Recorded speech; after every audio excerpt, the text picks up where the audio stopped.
Now, on the upside, the drug was actually pretty safe. It was pretty well tolerated. The biggest effect, well known with pirfenidone, is nausea and diarrhea, clearly higher than the placebo groups, and photosensitivity, which again was much higher in all arms of the pirfenidone versus the placebo.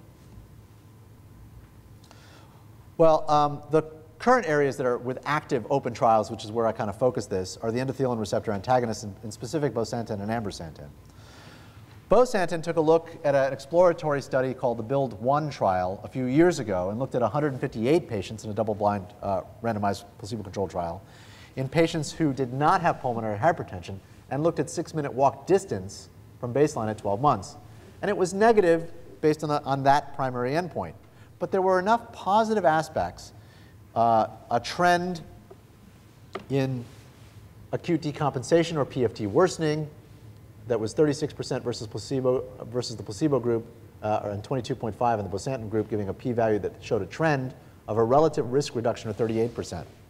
Now, I'll tell you that in this size of study, 38% is the relative risk reduction in almost all of these studies.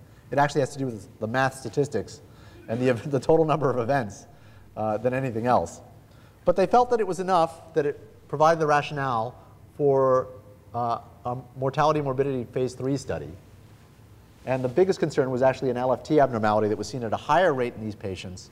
So again, talking about systemic effects, the rate of LFT abnormality with bosentan in general, I believe, is 8.5%.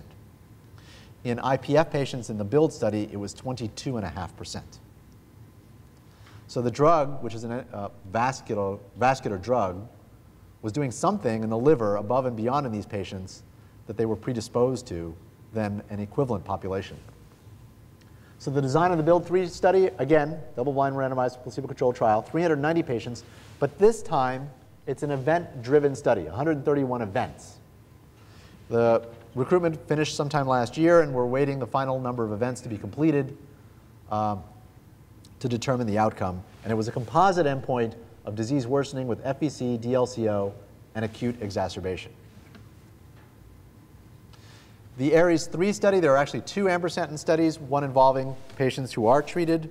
It's already approved for pulmonary hypertension, one involving those with pulmonary hypertension, and one involving those without. And so these are actually currently enrolling. And so what I tried to do, again, was focus on studies that people could go to, both at IPF net centers, I'm sure, or non-IPF net centers. Patients with early IPF, the classic age range, the classic FVC range, and the endpoint is death or disease progression. Again, a 2-to-1 randomization, so you're twice as likely to get drug as you are placebo, and to be followed out for 48 weeks. The other Artemis study is looking at patients with pulmonary hypertension, in which they get right heart caths to demonstrate that, and have FVCs that are greater than 40%, looking at 6-minute walk and survivorship, recognizing that group is going to have a poor survivorship overall. All right, and then to finish up, I want to talk about the IPF net trials, which is our pride and joy. This started out as 11 centers. We are now 22 strong and probably 23 strong, depending on how membership continues to split and divide. I'm thinking that the closest centers to here are probably St. Luke's and Vanderbilt, right? And of course, we're up in Chicago. So sildenafil. This was a great idea that Dave Zisman came up with, that knowing that data on pulmonary hypertension, but before it came out, he and Hal Collard took a look at 14 patients with IPF and pulmonary hypertension. And they looked at their 6-minute walk before and after 3 months of sildenafil, also affectionately referred to as Viagra. The mean improvement in 6-minute walk was 49 meters. That's about the same as that pulmonary rehab program I showed you. 57% of the responders had a greater than 20% improvement. So it looked like if you were going to respond to the drug, you actually responded quite nicely to the drug.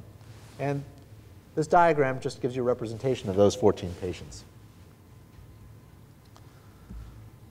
So it was a small, this is another trial by Robert Jackson down in Miami, who took a look at 14 patients on sildenafil and 15 patients on placebo with moderate pulmonary impairment and evaluated them at 3 and 6 months, looking at 6-minute walk and dyspnea scale, and was not able to demonstrate a statistically significant difference in either group.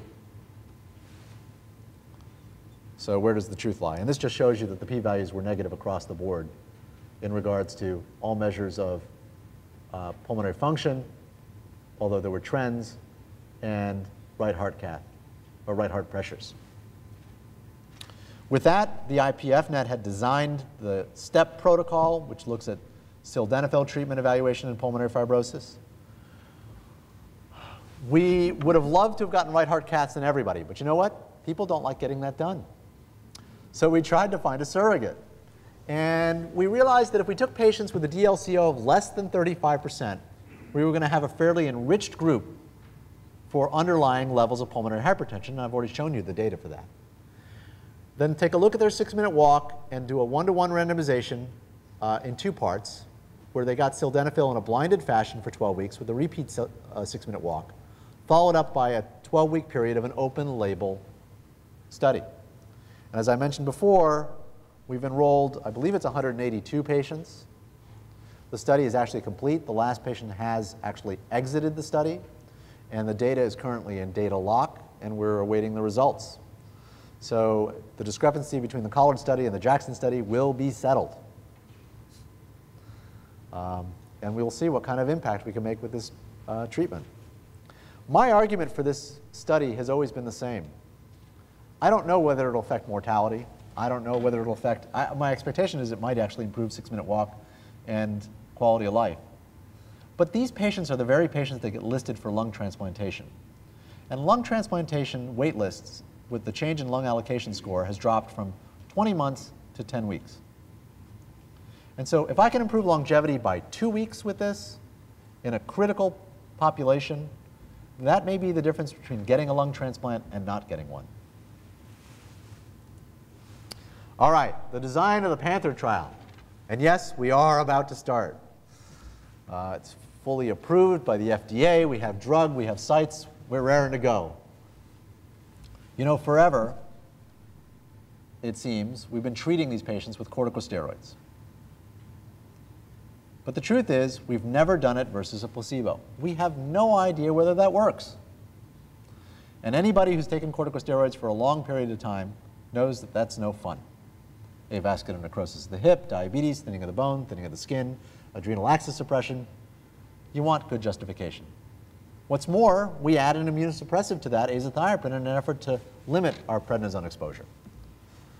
Now, a couple of years ago, the Iphigenia study demonstrated that if you add N-acetylcysteine, or NAC, to these patients, that you will improve the side effect profile of this regimen, and showed a difference versus Pradaza alone in terms of FVC decline. So our design was a 3-arm study, randomized, double-blind, placebo-controlled study, FVC greater than 50%, DLCO greater than 30%, trying to get all comers, but a milder group, if you will. It has to be virginal to treatment. The argument being is if the patient's already been on prednisone and azathioprine, then you're not going to actually show any effect if you put them back on prednisone and azathioprine.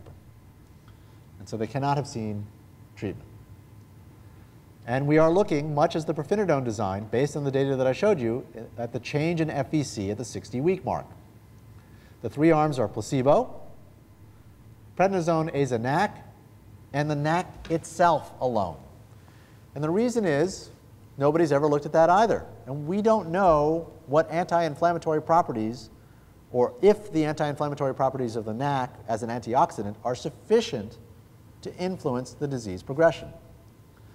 Now, most importantly, we're not using the GNC NAC. We're using the NAC that was used in the Iphigenia trial, provided by an Italian group called the Zambon group, of an effervescent tablet. It's like a fizzy tab, like an Alka-Seltzer.